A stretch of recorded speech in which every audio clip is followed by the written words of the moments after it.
Señal Autónoma presenta su programa El perro de Pavlov. Psicología desde otro punto de vista.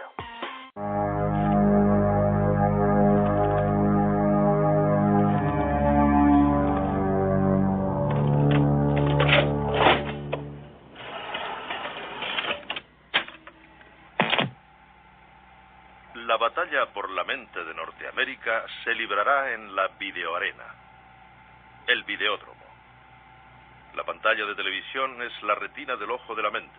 Por consiguiente, la pantalla de televisión es parte de la estructura física del cerebro.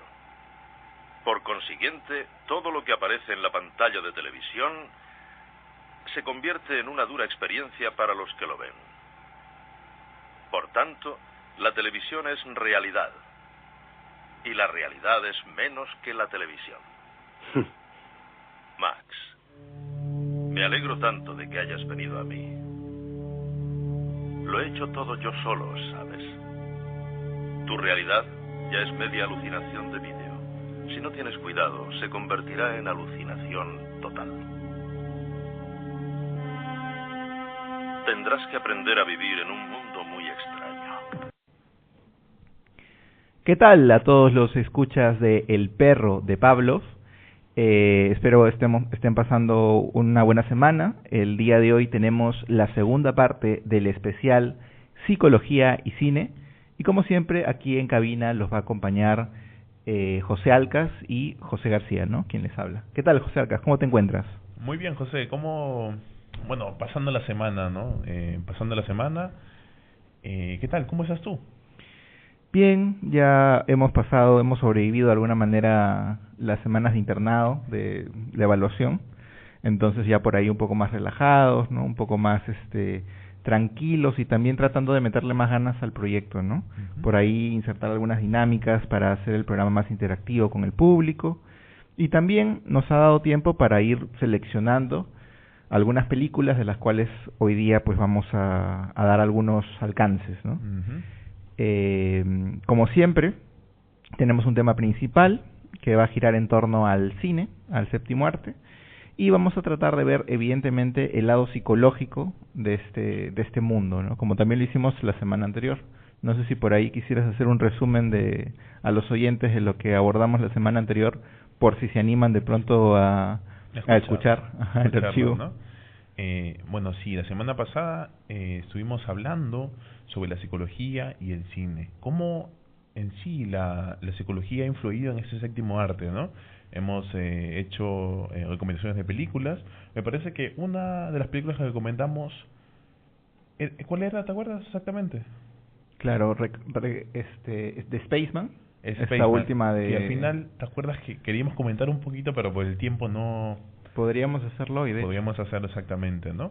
También estuvimos hablando de cómo afectaba, ¿no? El uso, por ejemplo, de la teoría de color, uh-huh. La psicología de color y cómo se aplicaba al cine, ¿no? Cómo se utilizaba, por ejemplo, colores, por ejemplo, verdosos para representar ciertas conductas o ciertas formas de expresión. El rojo, ¿no? Que se emplea mucho para las películas de terror, ¿no? Este rojo, ¡pum! Justamente cuando hay violencia. De acción, que es violencia. De pronto también el azul, que se muestra serenidad, más ¿no? Paz. Ciencia, más tecnología, tal vez. También, sí.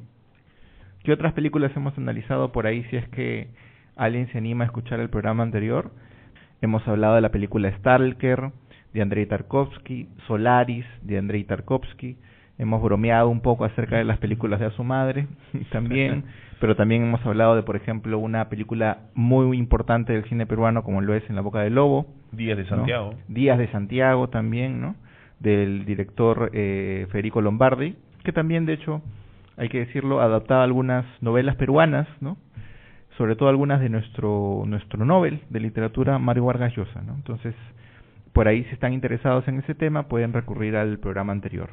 Muy bien. Ahora sí, sin más dilación, vamos a empezar con algún análisis. Esperemos que les sea interesante, de unos artículos que hemos ido por ahí encontrando en internet. Entonces, damos paso a la sección Noticias Psicológicas. Muy bien, estamos aquí. Vamos a comentar algunas noticias, algunos artículos que hemos ido seleccionando de las profundidades del Internet. Y el primero del que queríamos hablarle es uno titulado Influencia del cine sobre la conducta, publicado por Aestesis Psicólogos Madrid. Entonces, bueno, es un tema que nos atañe directamente porque evidentemente la psicología, ¿qué es lo que estudia la psicología? La conducta, ¿no? 20, ¿no? Un punto extra. Listo. Sí, la conducta humana, ¿no? Entonces, en pocas palabras. En pocas palabras, claro, resumiéndolo bastante, diría yo, ¿no? Pero digamos que vamos a analizar cómo el cine también influye directamente en la conducta de la sociedad, ¿no? Uh-huh. Digamos que muchas formas de ser derivan en realidad del impacto que ha tenido alguna película taquillera normalmente, ¿no? En el cine. Para bien o para mal, ¿no? Para bien o para mal, nuevamente, ¿no? Entonces, eso. ¿Qué película tú, por ejemplo, José, crees que ha influido en la forma de comportarse de las personas? Bueno, una película que podría haber impactado bastante, que generó, diría yo que bueno, que fue una de las más taquilleras, diría que fue Avatar. Avatar. Bueno, que también impactó directamente en la forma de ver cine, ¿no? Claro, y diría que impactó en la conducta de cómo vemos, bueno, tú sabes que en Avatar, sin muchos spoilers, no, bueno, que spoilers ya... Bueno, ya yo creo que ya saben. Creo que todo el mundo sabe lo que sucede, ¿no? Que ese choque de dos mundos, ¿no? Por así decirlo, claro. ¿no? Cómo los humanos llegan a invadir Pandora, y sobre todo ese choque cultural, ese choque de valores que se tiene, ¿no? Uh-huh. Y pone en duda de cómo las personas deberían actuar en esa situación, ¿no? Claro. Avatar es de los pitufos, ¿no? Avatar es de los... No me acuerdo exactamente el nombre, pero eran habitantes de Pandora, ¿no? Que son los altos, claro, azulados. Claro. Que había incluso un debate entre cómo los humanos pues conquistan ese planeta de manera, ¿no? O sea, usando la fuerza, ¿no? Uh-huh. Cómo de pronto destruyen el medio ambiente, ¿no? Una cultura que sí sabía tener un balance entre la naturaleza, ¿no? Y las tecnologías que ellos mismos tenían, ¿no? Uh-huh. Como al final el hombre coloniza de una manera violenta, ¿no? Otras culturas. Bueno, sí, por ahí también este artículo justamente mencionaba cómo el cine cumple una función de legitimación, es decir, cómo a través de algunas películas se genera un cambio de percepción y de perspectiva sobre algunos eventos y situaciones que de pronto antes considerábamos que estaban mal. Uno de esos casos, por ejemplo, es la película, a ver si se viene el nombre, ¿no? Dos cowboys que entran en un romance. Claro, El secreto de la montaña, ¿no? El secreto de la montaña, claro. ¿Era Broadway Mountain? Mountain, sí. Y claro, esa película, por ejemplo, ayudó a visibilizar o, digamos, a normalizar, ¿no? Los romances homosexuales, ¿no? En la pantalla. Y verlo como algo, pues, más o menos natural, ¿no? Uh-huh. Entonces, justamente es eso, ¿no? Como de pronto a través del cine y las películas vamos normalizando cosas que antes las teníamos un poco vetadas, un poco censuradas, ¿no? Uh-huh. Otro caso también es cómo se comenzó a ver después del cine, o de algunas películas en particular, la convivencia en pareja antes del matrimonio, ¿no? Entonces, ¿no? También la gente a través de las películas comenzó a ver nuevos estilos de vida, ¿no? Entonces, ¿por qué esta pareja está intimando si no está casada? Uh-huh. O lo contrario, ¿no? También bueno, no lo contrario, pero también, por ejemplo, pienso que a través del cine también se presentaron familias diferentes a la tradicional, ¿no? Familias uh-huh. de pronto que se divorciaban también, ¿no? O sea, parejas que se divorciaban, que eran conflictivas, ¿no? Y que también eso evidentemente forma parte del mundo real. Claro. Pero al estar en el cine, representado en el cine, ya dejó de ser un tabú hablar de esas situaciones o de esos fenómenos, ¿no? Uh-huh. Que se dan dentro del entorno familiar. Y es curioso que menciones eso, José, porque hace poco estuve leyendo un artículo que no me acuerdo exactamente cuál era el título, pero hablaba sobre el amor y el romance, ¿no? Y cómo en sí las películas y series han influenciado en estas perspectivas que una persona puede llegar a tener sobre una relación amorosa, ¿no? Y justamente hablaba de eso, ¿no? De que realmente nosotros tenemos un concepto de una relación amorosa como debe de ser, o es porque han sido influenciados por películas o series, ¿no? Que hasta a veces llegan a ser hasta fantasiosas, ¿no? Y lo que muchas personas esperan un amor de película, como se suele decir, pero en realidad no es así.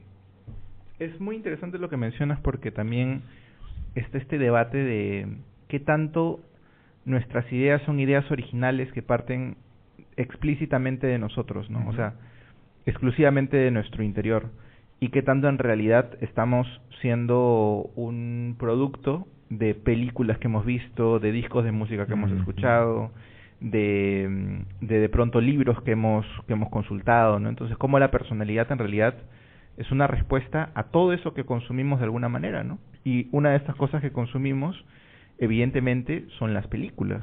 Entonces, de pronto, algunas ideas que tenemos del amor, como tú mencionas, ¿no? De la pareja ideal, a lo mejor le hemos extraído de una película de romance, ¿no? De alguna película de, qué sé yo, de Woody Allen, o alguna película de estas palomiteras que pasan en Netflix, ¿no? Entonces, eso es interesantísimo, ¿no? Claro, o sea, ¿realmente son nuestras ideas o son ideas que son, digamos, implantadas por el cine, televisión, o cualquier otra cosa, medio audiovisual, ¿no? Y es un poco hasta, no sé, atemorizante el hecho de pensar, ¿no? ¿Realmente son nuestras ideas o son cosas implantadas? Sí, y justamente a partir de ahí podríamos encajarlo con un segundo tópico del que habla este artículo, Influencia en el cine sobre la conducta, que es la sugestión en el cine. O sea, ¿qué tanto es el poder del cine para sugestionar a los espectadores, ¿no? Por ahí se hablaba de la afinidad emocional, que es cuando uno ve una película y de pronto se siente conmovido por la desgracia de algún personaje, ¿no? O se siente feliz porque el personaje ha logrado algún objetivo, porque hace un chiste o porque hay una situación cómica, ¿no? Y luego de esa afinidad emocional se pasaría a una autoidentificación, que es cuando a veces nosotros vemos una película y decimos, ese soy. Sí, ese. El meme de ese soy. Claro, que es un meme que ha venido, ¿no? Este año, o me parece que el año pasado, bueno, entre el año pasado y claro, de soy ese, ¿no? Claro. Que se ve mucho. Que también es peligroso, ¿no? Porque hay jóvenes más que jóvenes, adolescentes, que comienzan a tomar conductas de personajes de cine o personajes de series.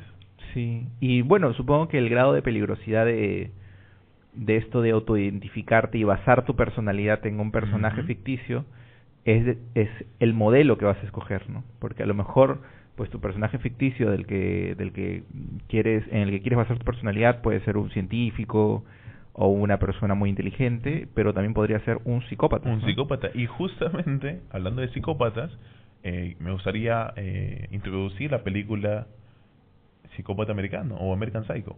Ya, claro. Y justamente el meme parte de ahí, ¿no? De que muchos adolescentes, muchos jóvenes, hasta adultos, querían ser el protagonista de esta película, ¿no? Patrick Bateman, sí. me parece que era, ¿no?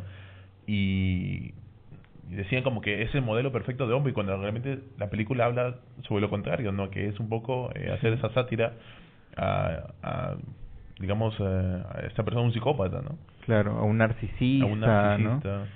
Y de hecho, claro, la directora justamente se sorprendía por eso, ¿no? Decía, oye, pero he planteado el personaje más asqueroso que se me ha podido ocurrir y lo he hecho relativamente bien. El mismo, ¿cómo se llama el actor que hace de Bateman? Que también hace de Batman. ¿no? Caray, se me fue. Bueno, este actor conocido, ¿no? Que también hace de Batman. También se sorprendía, ¿no? Que era como extraño este fenómeno, que también tiene que ver con algo que yo llamaría la capacidad del espectador Christian Bale, de entender. Muchas gracias, ahí está bien, informado. Sí, me vino a la cabeza. Y la capacidad que tiene el espectador de entender lo que ve. Porque este fenómeno también pasa, por ejemplo, en la literatura, ¿no? Hay gente que dice, bueno, que lea Nietzsche y piensa que está hablando de que el superhombre es básicamente algo relacionado con una suerte de supremacismo, y no es así, ¿no? Entonces, yo creo que también pasa lo mismo en el cine. Esta película, American Psycho, ha sido muy mal entendida, muy mal interpretada, ¿no? Y también eso depende del grado de la inteligencia, en realidad, que puede tener el espectador promedio, ¿no? Inteligencia emocional también, ¿no? También. Entonces, si estás frente a un público inmaduro, tu película puede ser muy mal interpretada. Claro, eso no es culpa del director, evidentemente, ni el guionista, es culpa del nivel que tiene la persona también, hasta cierto punto, ¿no? Que no está lo suficientemente educada como para acceder sin riesgo a hacerse daño él mismo a ciertos productos culturales. Pero me hace acordar mucho eso también que pasaba con los libros, ¿no? Que había gente que los leía pero súper mal, y sacaba cosas que no decía el libro, ¿no? ¿Cuántos libros se han quemado, no? La misma iglesia ha vetado, ha quemado, ha prohibido, porque precisamente había gente que no lo sabía leer, no entendía lo que leía. Del mismo modo hay gente que no entiende lo que ve. Pero no todo es malo, realmente no hay, supongo que hay cosas positivas en todo esto. ¿Cómo qué? Por ejemplo, basarse, digamos, la personalidad, o crearse una personalidad, o sea, siempre es bueno tener una personalidad propia, ¿no? Pero si es influenciada por personajes positivos o personajes que, por ejemplo, han aportado algo, o mejor son personajes que, a pesar de sus fallos, han aprendido de algo nuevo. Diría que aprender también de eso es bueno, ¿no? Y adaptarlo a tu vida misma. Definitivamente, ¿no? Esos son buenos modelos, ¿no? Entonces los buenos modelos uno los puede tener tanto en casa o en el barrio o en la escuela o en la universidad, como también un buen modelo puede ser un personaje de ficción, en efecto, ¿no?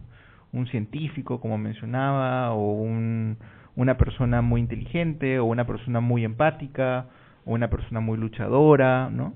Eso también es un buen modelo. Entonces está bueno que algunos aspectos de esa personalidad ficticia, pues uno los vaya cogiendo, los vaya desarrollando, ¿no? Yo creo que también el problema es cuando ya se da una suerte de proyección, que es lo que mencionaba este artículo. Cuando la persona se quiere parecer a ese personaje, a tal punto que también su vida quiere que sea la misma, ¿no? Y deja de ser el mismo. Ya se aliena, dirían, ¿no? Que es otro fenómeno bastante curioso, ¿no? Hay este cuentista peruano, ¿no? Julio Ramón Ribeiro, que también tiene un cuento muy interesante que se llama Alienación. Que tiene un corto también. Que tiene un corto, ¿no? Que se hizo popular también. Hizo popular. Pero bueno, ¿no? Este peligro de vivir una vida que no es la tuya, ¿no? Porque te pareció muy muy bonito, muy emocionante, una película, un personaje de pronto que te llamó la atención, y ya dices, ya, mi vida ya no es mi vida va a ser esta, ¿no? Claro. Y ahí ya... Y sobre todo suele pasar en adolescentes, ¿no? Que su vida, que son muy influenciables. Claro, quieren ser el Joker, ¿no? O adultos que tienen un concepto de que su vida no sirve, o que su vida es negativa, y quieren como escapar de eso, ¿no? Claro, como una suerte de escapismo, ¿no? Una suerte de, de escapar y buscar algo mejor a lo que tienen actualmente. ¿Qué tal? Ya estamos de regreso con El perro de Pavlov, y ahora vamos a comentar el segundo y último de los artículos que hemos preparado para esta ocasión. Este titula Psicopatología y cine, ¿realidad o ficción? Y en él vamos a ir viendo cómo en las películas a veces ciertas patologías se presentan de manera adecuada, de manera, digamos, coherente con la realidad, y en otras se presenta de una manera un poco con licencias, ¿no? Habría que decirlo, ¿no? Como que se toman muchas licencias la película para plantear esas patologías, ¿no? Entonces, no sé si por ahí tú tienes algo en mente, pero yo estaba pensando en lo que comentábamos antes de empezar el programa, para un ejemplo de una mala una mala versión de cómo sería una patología. Estábamos hablando justamente de Fragmentado. Split, ¿no? Split. Y claro, esta película Fragmentado, que fue también bastante popular, planteaba a un antagonista que padecía de trastorno de personalidad múltiple, ¿no? Un desorden de personalidad múltiple, ¿no? Claro, que es protagonizado por... interpretado por James McAvoy, el antagonista, ¿no? Que es... Claro. Que también hace de Profesor X, ¿no? Hace X-Men. Exactamente, sí. Bueno, entonces en esta película él padecía ese trastorno, ¿no? Este desorden, y pasaba de una personalidad a otra y se caracterizaba además, ¿no? Se disfrazaba, ¿no? Se travestía en algunos momentos, pero había una personalidad de ellas que evidentemente ya rozaba el plano de la ficción pura, ¿no? Y dura. Que era la última personalidad, ¿no? La que estaba oculta, que si no recuerdo mal se llamaba la Bestia, ¿no? ¿Y qué hacía la Bestia? Bueno, la Bestia... la película te explica, de hecho, por qué hace todo eso, ¿no? Que es porque esa personalidad se formó a base de los animales del zoológico, porque el antagonista trabajaba en un zoológico. Y como estaba cerca de animales y todo eso, adoptó ese tipo de atributos, ¿no? Por así decirlo. Claro. Y bueno, una de las partes más interesantes de la película, más interesantes, más divertidas, era cuando esta bestia poseía justamente lo que menciona José Alcas, estos atributos, lo que le daba super fuerza también, ¿no? Super resistencia. Entonces se ponía a caminar por las paredes, ¿no? Evitaba balas, me parece. Claro, entonces ya eran cosas sobrehumanas. Y evidentemente eso no le va a pasar a ninguna persona que tenga pues trastorno o desorden de la personalidad múltiple, ¿no? No es que vaya a obtener super fuerza, una fuerza sobrehumana. Eso no va a pasar. Pero digamos que es una licencia que se toma el cine para hacer la película más entretenida, para luego vincularla al género de superhéroes, ¿no? Porque también tenía una conexión con otra película, ¿no? Es que era una trilogía de... Claro. El director me parece que era... ¿Te acuerdas? Shyamalan. Que empezaba, de hecho, que sorprendió a muchos cineastas. La conexión, ¿no? Porque la película empieza con... El Protegido, me parece que era. Con El Protegido, Unbreakable, de Bruce Willis. ¿no? Que una película, pero así, sí. Una película bien antigua. Y bueno, no esta película reciente que proponía una nueva historia y demás, y al final estaban conectadas. Estaban conectadas, y al final, pues Glass, ¿no? Glass, que era el antagonista de la primera película, que era Mr. Glass, que también un personaje muy interesante, también con muchas... fue una trilogía una trilogía que nadie vio venir, ¿no? Que nadie vio venir, ¿no? Y que impactó mucho, de hecho se volvió muy popular de eso, ¿no? Sí, y Mr. Glass, me parece que fue la última, estuvo buena, ¿no? Aunque a mí me pareció un poquito muy peliculera, ¿no? Sí, muy Marvel, ¿no? Justamente perdió lo que tenían las dos anteriores, ¿no? Que no eran muy de superhéroes. Y esta última sí fue muy de superhéroes y perdió mucho justamente en esto, ¿no? Yo creo que perdió parte de lo que hacía chévere su esencia. De su esencia, ese encanto que tenían las películas anteriores. Sobre todo Split, ¿no? Fragmentado. Que me pareció genial esa película. A pesar de que, claro, justamente estamos comentando de esa... ¿cómo podemos decirlo? ¿Fantasiosa? Sobre esta psicopatología, ¿no? Claro. Unas licencias que se toman siempre los directores, los guionistas, ¿no? Pero bueno, otro caso, por ejemplo, es... Este caso, evidentemente, sería lo contrario, ¿no? Es El Aviador, la película El Aviador, protagonizada por Leonardo DiCaprio, que también está basada en, pues, la vida de un personaje real que padecía justamente el trastorno obsesivo compulsivo.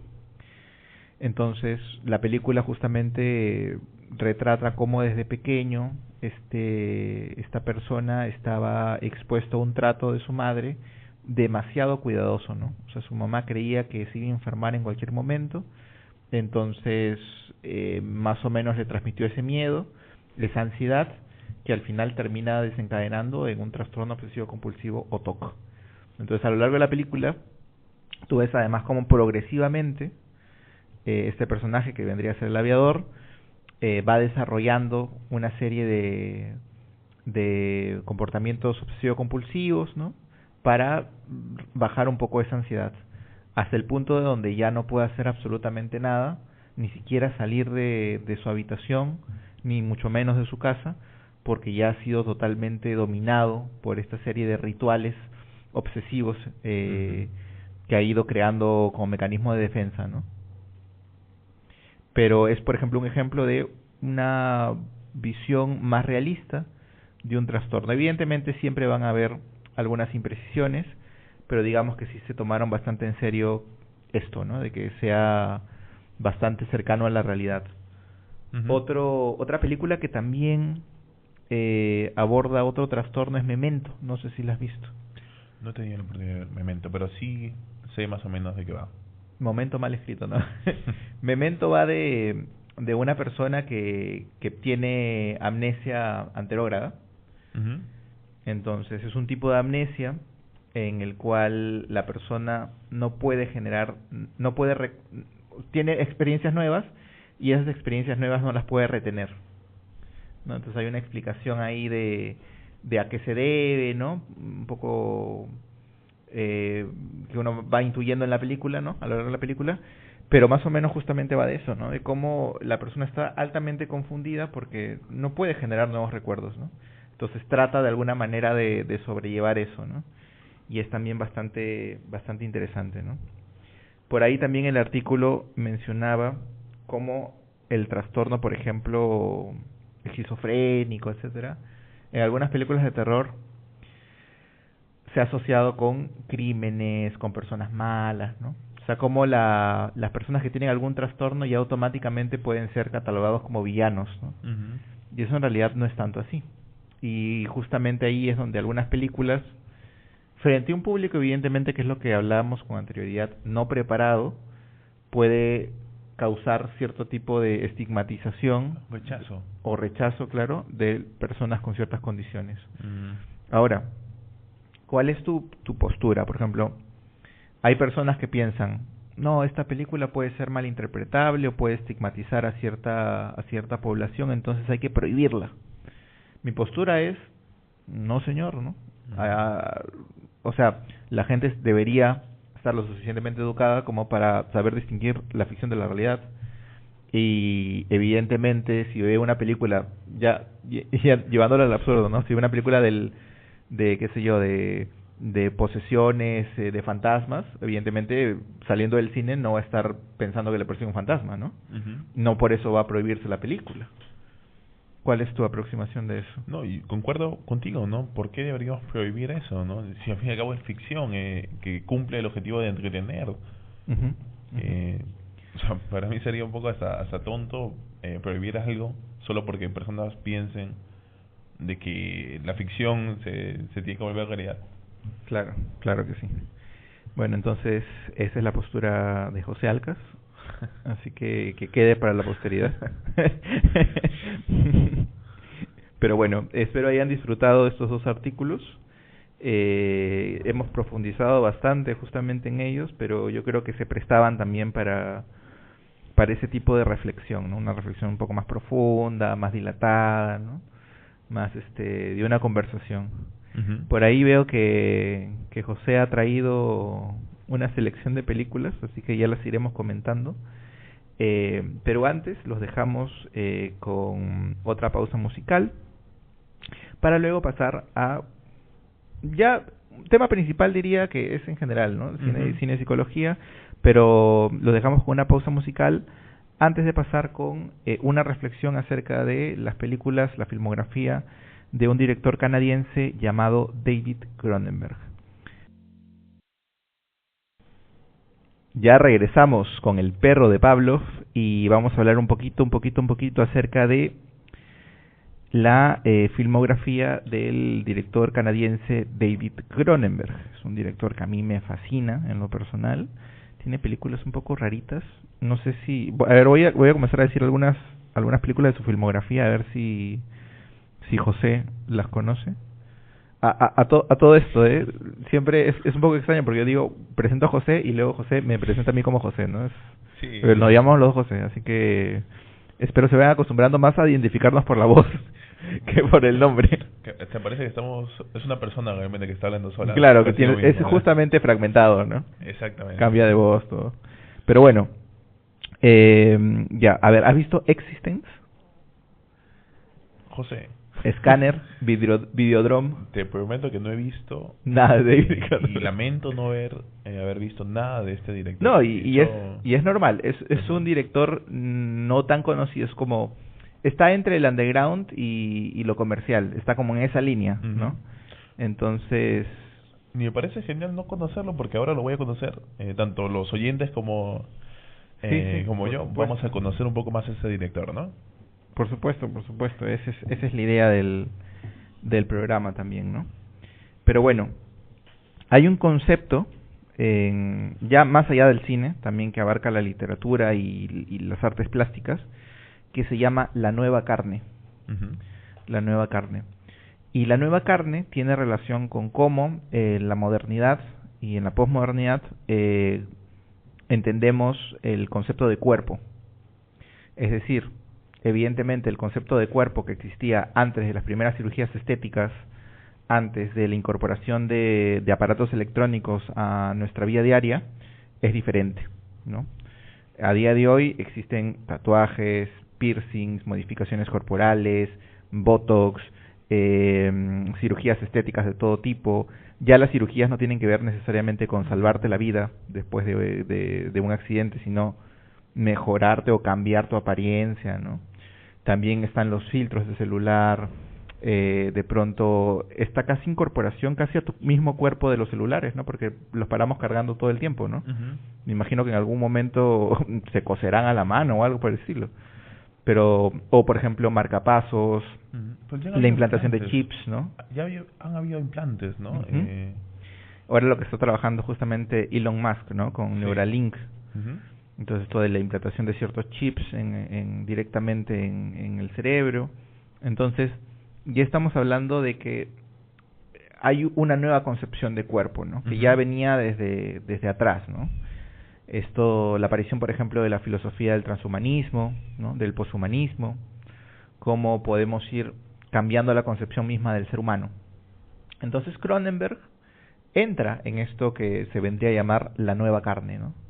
Cómo a través de ciertas modificaciones del cuerpo o incluso cierta martirización del cuerpo, porque al final el tatuaje, el piercing, tal, son modificaciones que a veces rayan entre la mutilación también, ¿no? Con la mutilación. Entonces, cómo a través de esto doloroso, feo, monstruoso, se puede llegar a un cambio también de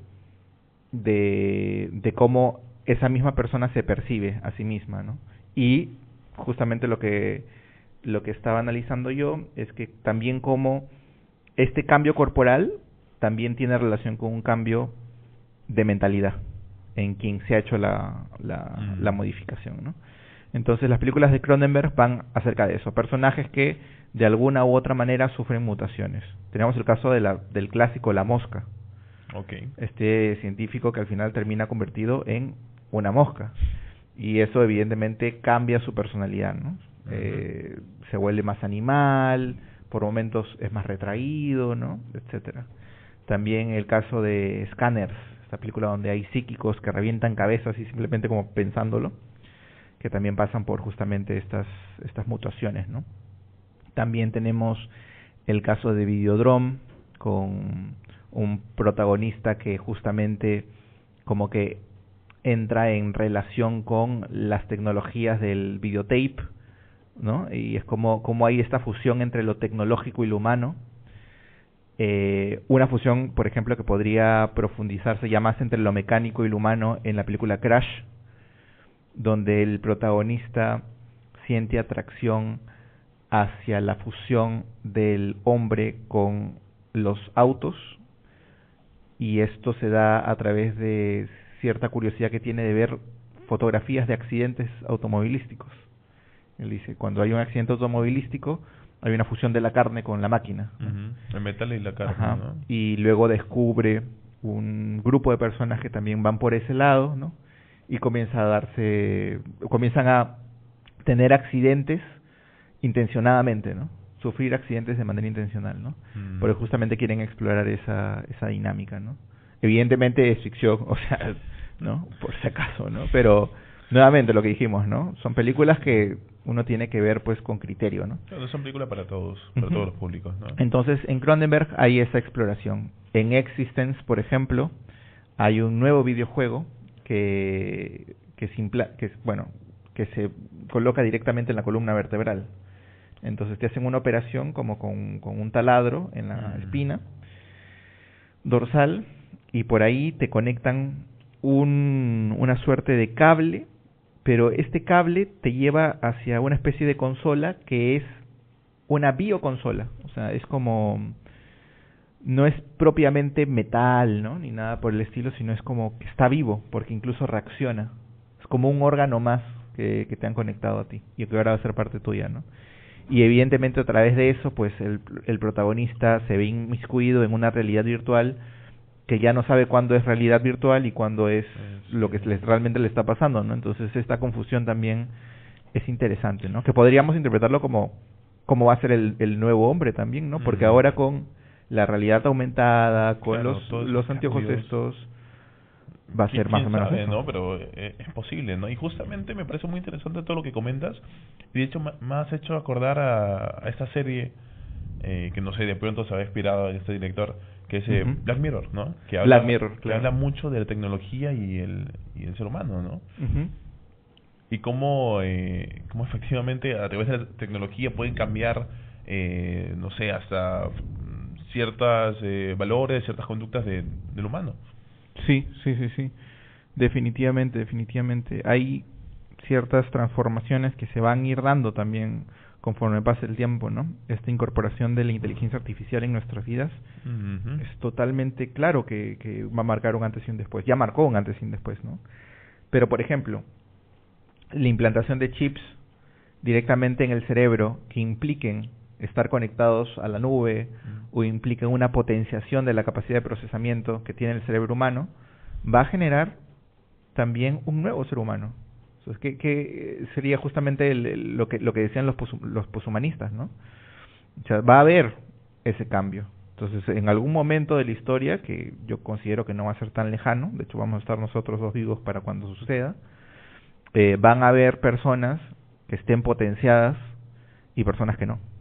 O sea, van a haber personas que tengan el doble de capacidad de procesamiento cerebral y personas que no.